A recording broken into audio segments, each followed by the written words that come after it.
This is what democracy looks like. Show me what democracy looks like. This is what democracy looks like. Show us what democracy looks like. This is what democracy looks like. Show us what democracy looks like. This is what democracy looks like. Show me what democracy looks like. This is what democracy looks like. Show us what democracy looks like. This is what democracy looks like. Show us what democracy looks like.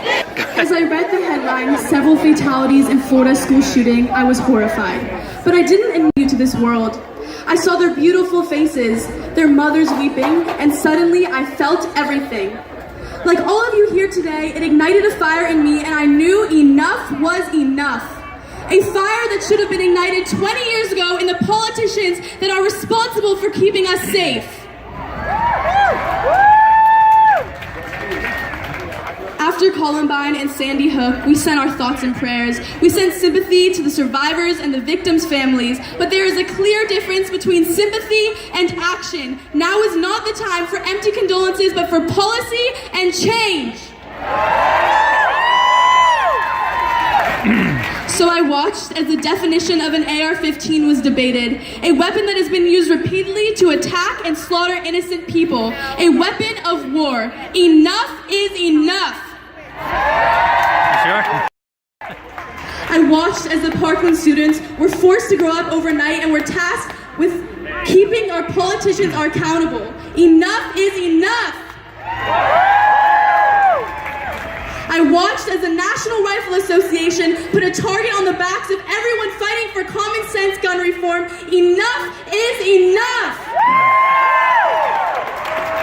I watched as the victims' parents began to fight, not for their child, but so that another student gets the right of life that was robbed from theirs. Enough is enough! I watched as the powerful statement, "We will be the last school shooting," faded to irrelevance as the 17-year-old in Maryland shot 2 students this past Tuesday. Say it with me, enough is enough! And there will be people that question the effectiveness of our walkouts, our marches, even our voices, that we're just children and we should shut up, because the important people with the money, power, and experience are speaking. But sometimes it takes a child to see that the emperor has no clothes. Sometimes necessary policy changes are so obvious that it takes an army of NRA-funded lawyers, marketing experts, and politicians to oppose it. And the solution to this will not be simple. The bills that are needed to be passed and the compromises that need to be made are a long fight that we are just beginning. But this statement is simple.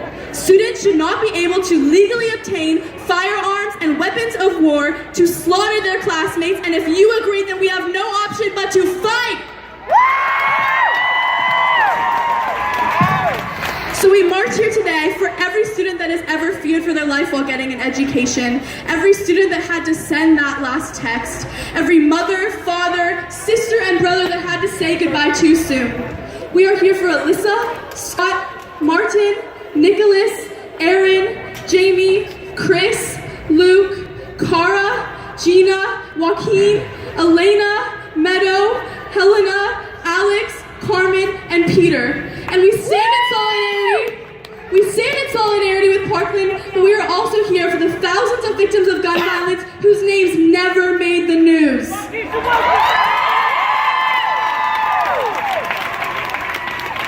So we won't be silent, because this won't just go away. And we won't be students and children forever. Very soon we will be an army of consumers, of investors, and of voters, expecting you, the politicians and corporations, to get the job done. Because the future lies in the voices of the present, and enough is enough.